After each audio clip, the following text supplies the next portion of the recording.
Hello everybody, it's Kate here from Fulgarine. So this is my next video showing you what I'm doing with my 24-ounce polymer clay challenge. So the idea of the challenge is to get yourself 24 1-ounce blocks of different colors and then use up all that clay and only that clay to make as much as you can.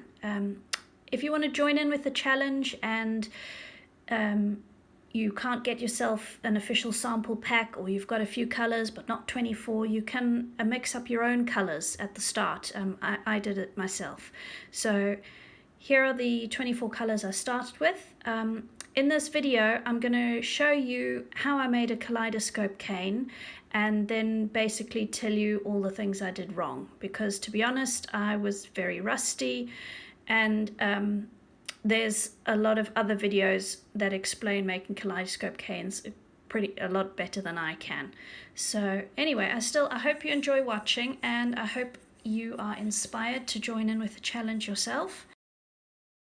Okay, so I'm probably going to be chilling in my comfort zone with what I make with these. I was thinking I would start with a kaleidoscope cane, because that was one of the first things I fell in love with polymer clay. So I'm going to stick to only these colors. I'm going to try and utilize the different colors. I'll probably mix some up.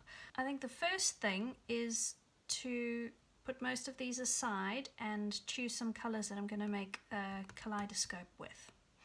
So I was thinking I will leave the metallic clays and the translucent ones aside for now, because they lose some of their purpose when they're in a kaleidoscope cane. You sort of can't appreciate their properties. So I'll take those out and then see what I'm left with. So this one is translucent, that's pearl, that one's pure white. This one is the marble with some little additives in it. So this is probably a really bad one. It's got glitter and these little black specks. So if you put that in a cane and you try and reduce it, then you're going to get these additions are going to stay the same size and the clay will get smaller. So that's probably going to be a bad idea in a cane. That one is also slightly translucent. So these ones are my solid colors. These two are ones that I've mixed up myself. This is metallic. These ones are all metallic. So I do have other plans for the metallic clays, which I will get to eventually. Right. So I'm probably going to limit my palette, not do too many colors, and the point is choose colors which you think work well together.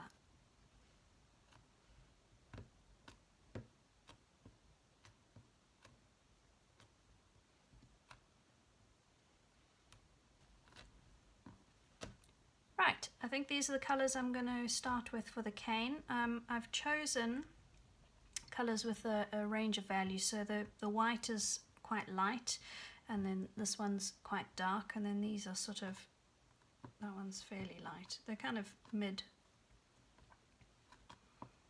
mid-tones, but I'm going to mix up some gradients and things and make these a bit more interesting.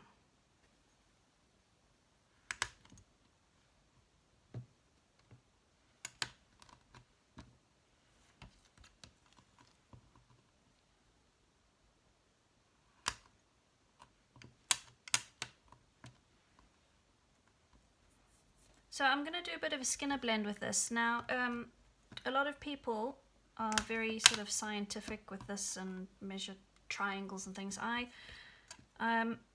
If it's a blend that I'm never going to replicate, I'm not fussed with that. I just overlap two sheets and see how it goes, basically. If it's a mix that I think I would want to use again in the future, then I pay a bit more attention. So basically I think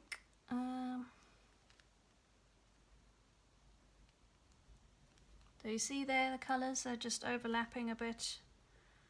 I do a bit more of that. Let me put a bit more. I think I want a bit more of that and a bit of yellow.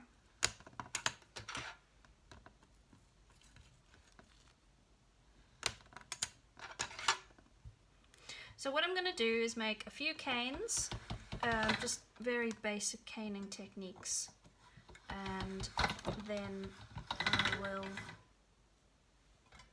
put them all together.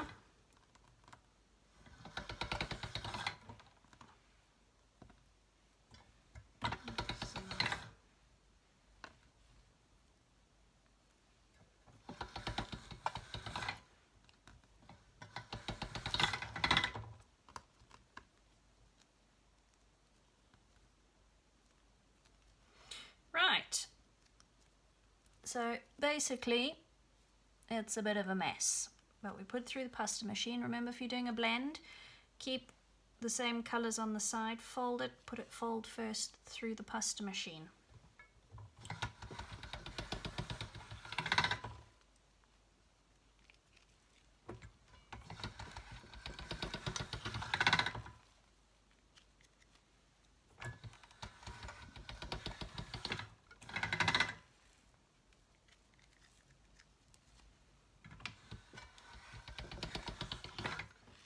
Sometimes I might fold that edge in a bit to make it more square.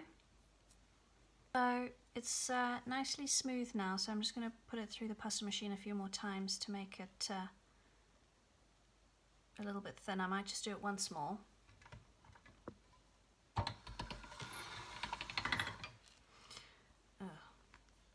Dirty on the pasta machine. You won't see that once it's rolled up into a cane.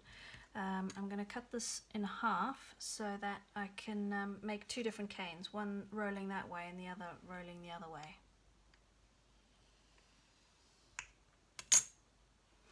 So I'm now going to put it lengthways through the pasta machine to make this really thin and long, and then you get a more gradual change once this is rolled up.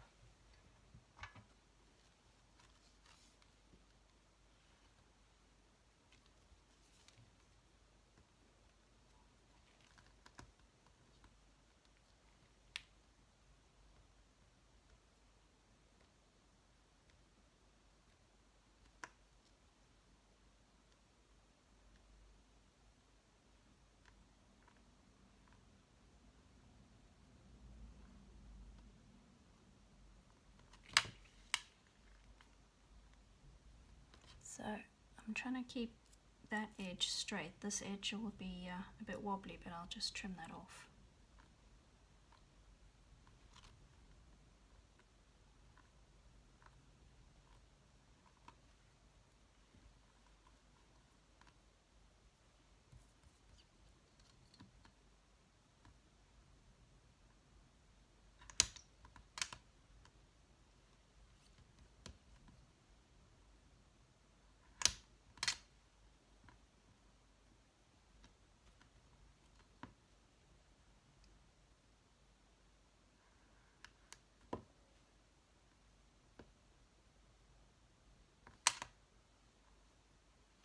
So that's not cut very evenly, so I'm just going to put them back together and try again.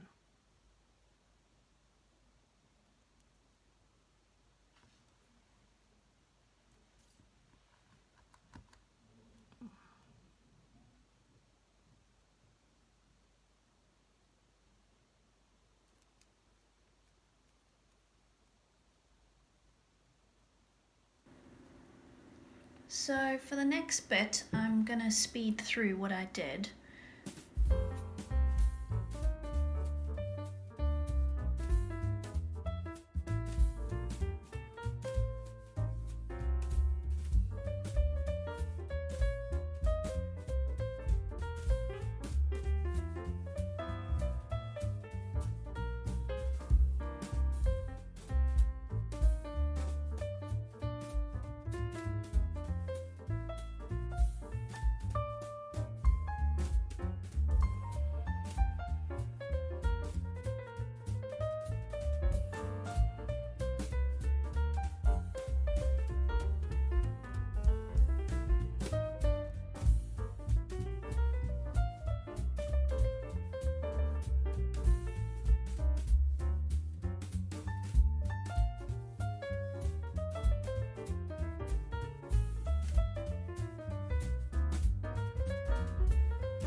So here I'm using a cocktail stick to press into my cane to make a channel so that I can put the darker snakes of clay in.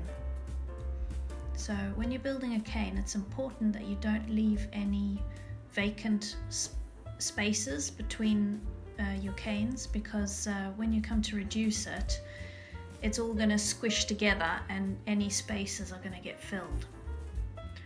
So at this point I'm making a leaf cane, and I'm pretty sure I've seen an easier way to do this, but I couldn't remember it at the time. So I'm just pinching the edges of the darker clay so that the little veins that I'm inserting have got a point to them. Again, this helps when you reduce, because if you've got a sort of gradual point, you're not going to end up with a funny jaggy distortion if you just sort of insert a square-ended bit of clay.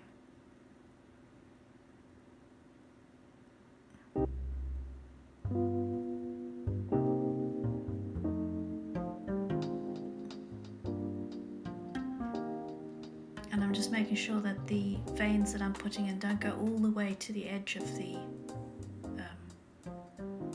cane cylinder, so that there's a bit of the colour on the outside.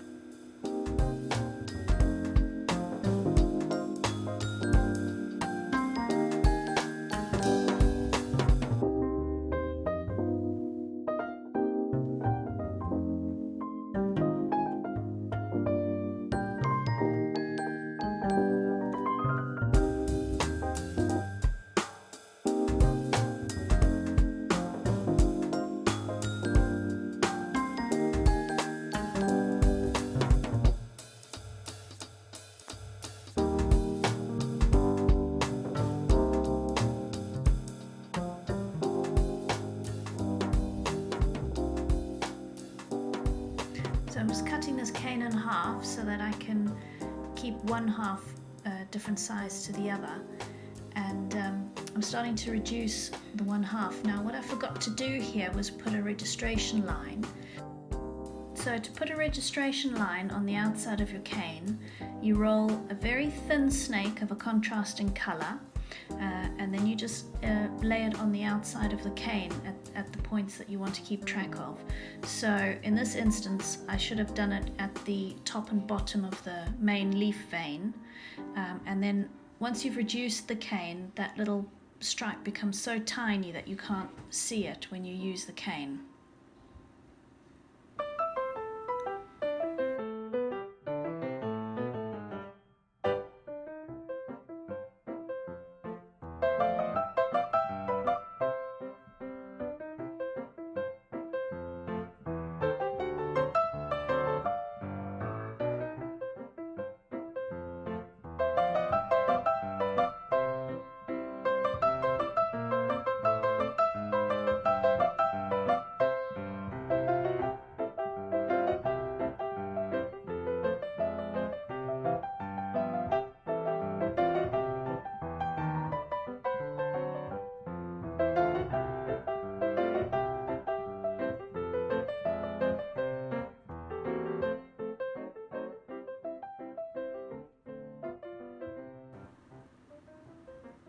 So these are little leaf canes that I've reduced and I've shaped. And that's when I discovered I hadn't put the registration line on, so some of the central veins are sort of not where they should be.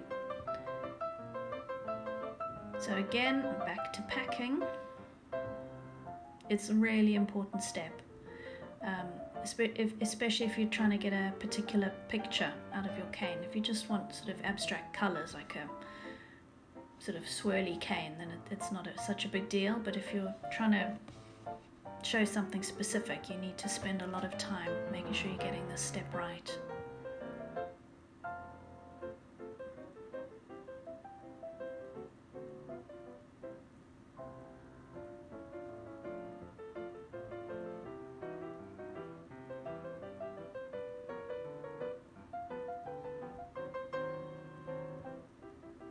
So here is the piece of leaf cane that I put aside to keep at a larger size, and this one you can see that very fine dark line where I actually remembered to put the registration line in, and it made it loads easier when it came to shaping.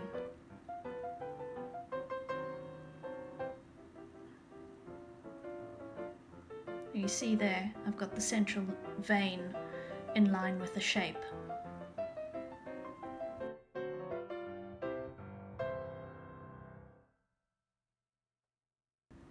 So now I'm sort of thinking about the overall shape of the cane and just filling in the other little spots because I want to try and get a design in a sort of triangular formation.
So here I'm wiping my hands because I've been working with the very dark red, sort of burgundy colour. I just wanted to make sure my hands are clean before touching the yellow, because you can get a bit of colour transfer.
So I added a few more shapes here and there around the edges. This was to help make the overall cane shape a bit more triangular before starting to reduce it, and also just to make it a bit more interesting.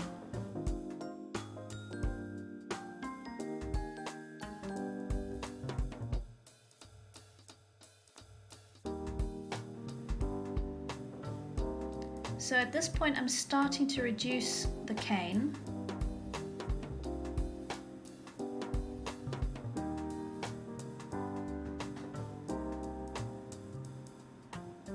So it was actually quite tricky to start reducing it because the cane was very short, so it was hard to sort of get a grip on anything.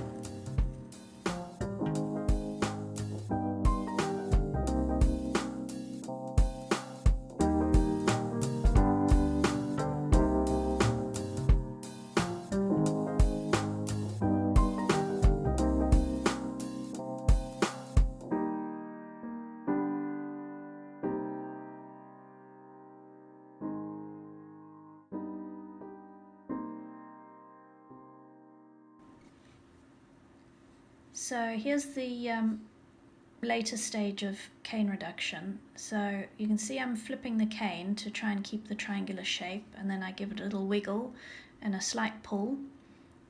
So you've got to sort of go gently and let the cane give it some time to move. Now, what I forgot to do at this point was flip it between my left and right hand, because you might notice that the right hand side is much smaller than the left, because I'm right-handed, so that hand's a bit stronger, so I squeeze a bit more, so it doesn't, the size is not even.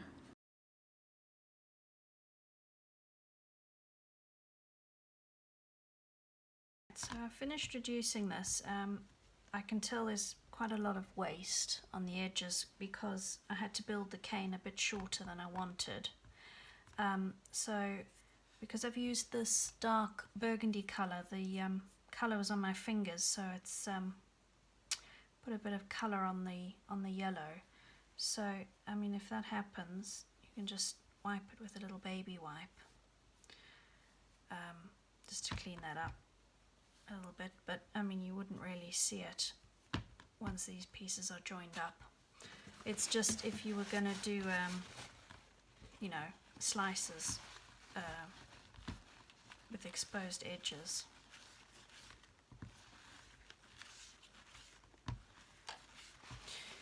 Right, so let's see what we've got.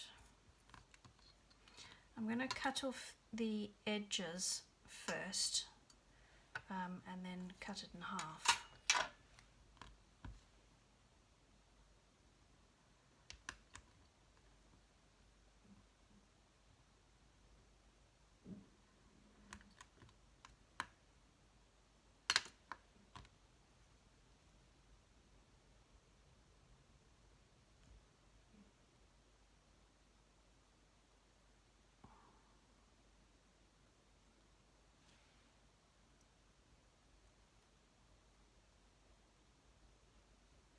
This is all still precious stuff. I'm going to keep that. I can use that for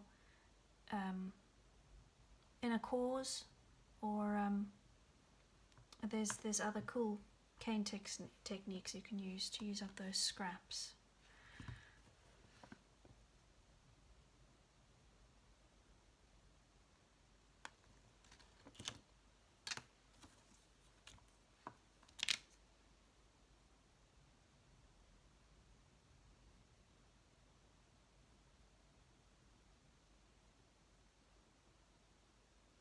Get that lined up.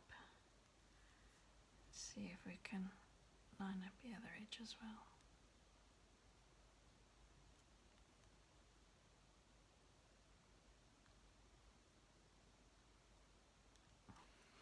Okay, so I've reduced the cane down a little bit. What I want to do is cut it into 4 pieces and then join those up to make a more complex cane. So I'm just, because I'm going to join up these edges, I'm just making sure that they're flat, so I'm not doing too much pressure, I'm just flattening here, because the rollers, there's a bit of danger of it distorting things.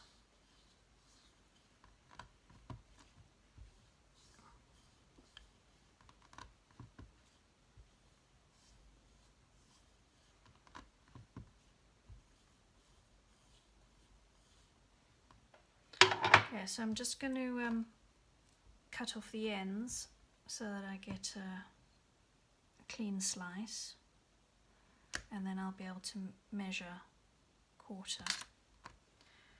You see, I can join those.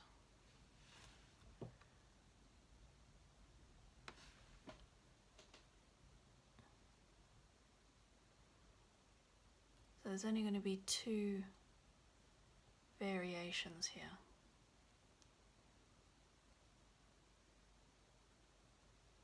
Looks a bit like a crochet granny square.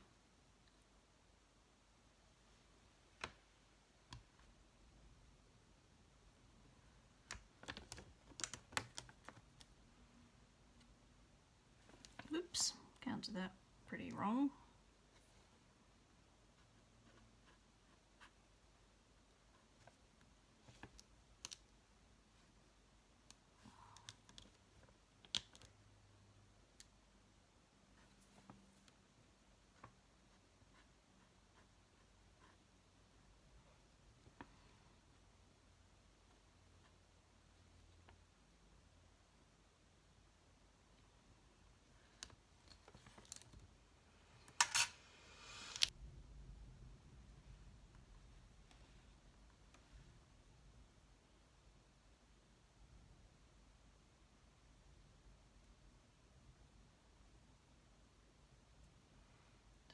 think I like the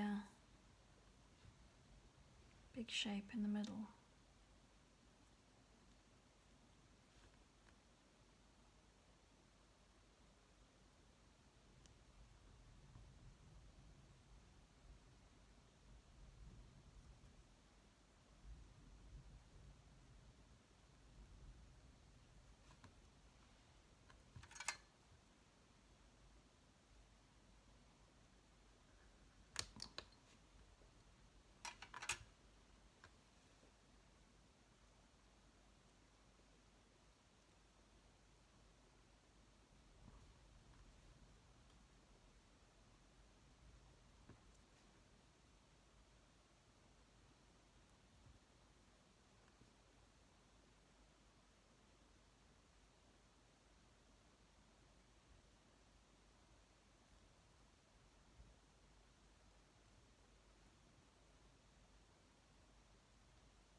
Right, so I've reduced this cane. I'm just going to cut off the messy ends so that I can see what I've got.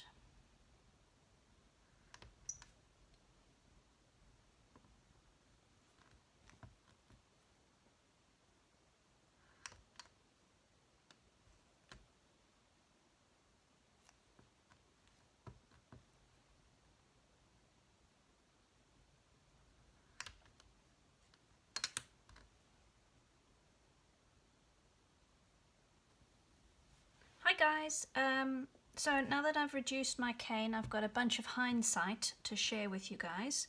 So I'll show you the cane here.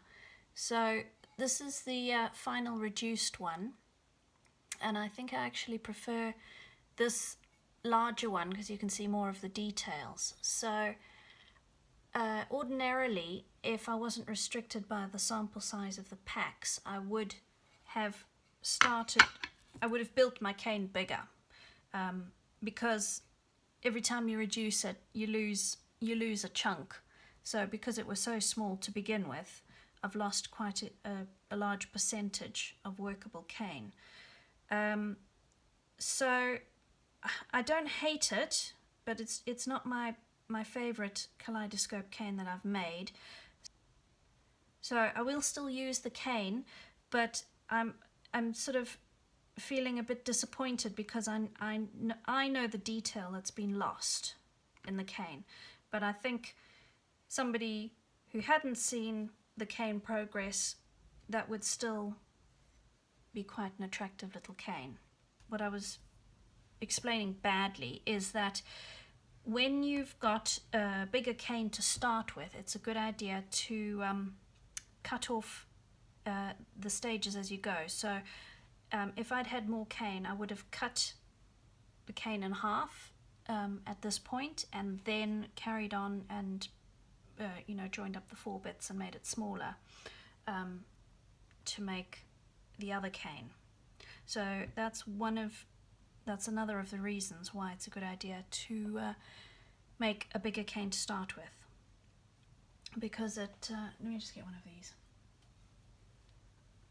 You see, these look quite different, but they would coordinate nicely in a piece.